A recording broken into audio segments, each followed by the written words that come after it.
सबसे पहले तो मैं कांग्रेस पार्टी की राष्ट्रीय नेतृत्व, राज्य नेतृत्व का हृदय से आभार व्यक्त करता हूं कि मेरे को एक अजनबी से आदमी को उम्मीदवार बनाया, सुनीता जी और तमाम, क्योंकि अमराराम अपने आप उम्मीदवार नहीं है, आप सबका उम्मीदवार है।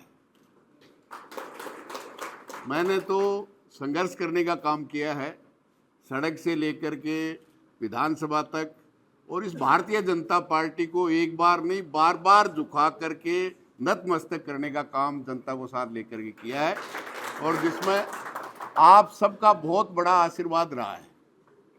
इसलिए मैं बहुत, और जहाँ तक साथी कह रहे थे कि ये आरएसएस अफवाह फैला सकती है, लेकिन उनसे ज़्यादा कोई डरपोक नहीं है। मैंने इस जाट बाजार के अंदर देखा है, जब उन्होंने 3-5 की तो उनको ठीक करने का काम भी किया है।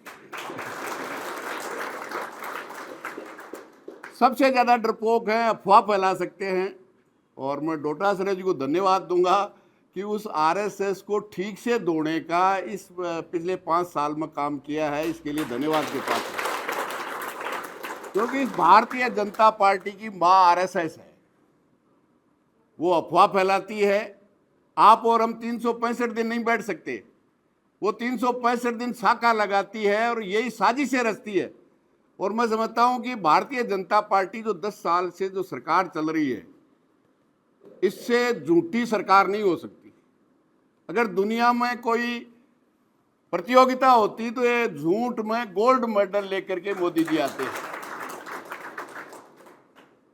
बाकी इन्होंने एक भी 2014 में जो भी वायदा किया, चाहे वो देश के नौजवान के साथ 2 करोड़ हर साल देने का काम करेंगे, मैं प्रधानमंत्री बना तो 80 लाख करोड़ रुपया जो काला धन विदेश में है पाई पाई ले आऊंगा, और हर देशवासी के खाते में 15 लाख पहुंच जाएंगे। 15 लाख तो छोड़ो, 15 पैसा को नहीं आया। किसान की आय 2022 में दुगुनी कर दूंगा। किसान की आय तो दुगुनी नहीं हुई, लेकिन लागत कई गुना होगी। मैं 2 करोड़ 10 साल में 20 करोड़ को देते, वो देने की बजाय हमारे ही बच्चे जो सीमाओं पे फौज में जवान भर्ती होके जाते थे, पहली बार देश की आज़ादी में उन हमारे बेटियां जो आजकल बेटियां भी जाने लग गई, मैं समझता हूं पहली बार उन फौजियों को का फौज की जवानों की भर्ती नहीं होगी, अग्निवीर की भर्ती होगी। इसलिए मैंने हर तरफ से शोषित पीड़ित देश के संविधान और संवैधानिक अधिकारों को कुचलने का, शोषित पीड़ित को दमन करने का, भाईचारे को खत्म करने का, निश्चित रूप से जो भारतीय जनता पार्टी इस देश के संविधान को भी बदलना चाहती है, जो शोषित पीड़ित का अधिकार है उसको छीनना चाहती है, और उसका संघर्ष मैं समझता हूं आप सबके सहयोग से, आशीर्वाद से, साथ से पूरे देश के किसानों ने 1 साल से ज्यादा दिल्ली पे चौतरफा पड़ाव डालकर पहली बार नरेंद्र मोदी को झुकने के लिए मजबूर किया और माफी मांग के काले कानून वापस लिए। ये निश्चित रूप से ये लड़ाई इसी बात के बीच में है पूरे देश में।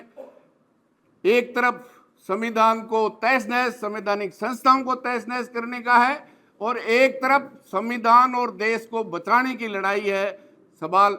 और मैं समझता हूँ कांग्रेस और कामरेडा की तो राशि भी एक है, इसलिए कोई ज्यादा को नहीं। और निश्चित रूप से जिस उम्मीद के साथ लड़े, और वो केवल और केवल अपना इतिहास है। देश के जंगे आजादी में कोई अपना खून देने वाले थे तो या तो कांग्रेस थी या फिर कम्युनिस्ट पार्टी थी, आरएसएस और भारतीय जनता पार्टी के लोग नहीं थे। एक गया था, वो भी माफी मांग के वापस आ गया, जिसको वीर कहते हैं। इसलिए ये खून देने का काम आप और हम बैठे वो ही कर सकते हैं, चाहे सीमा पे देना पड़े, जनता के देना पड़े। इसलिए बहुत ज़्यादा नहीं कहते हुए आपसे यही निवेदन है, क्योंकि समय बहुत कम है। 26 तारीख को आप सबकी तरफ से, अमराराम नहीं, आप सब भर रहे हैं, और कार्यकर्ता ही नहीं नेता हैं। मैं तो समझता हूँ जो यहाँ बैठे हुए हैं, उस 26 तारीख की आप तैयारी करें।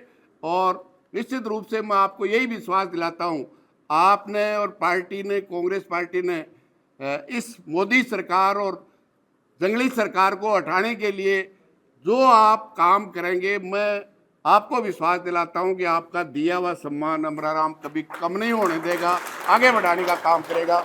यही कहते हुए बहुत बहुत धन्यवाद। जय हिंद, जय भारत।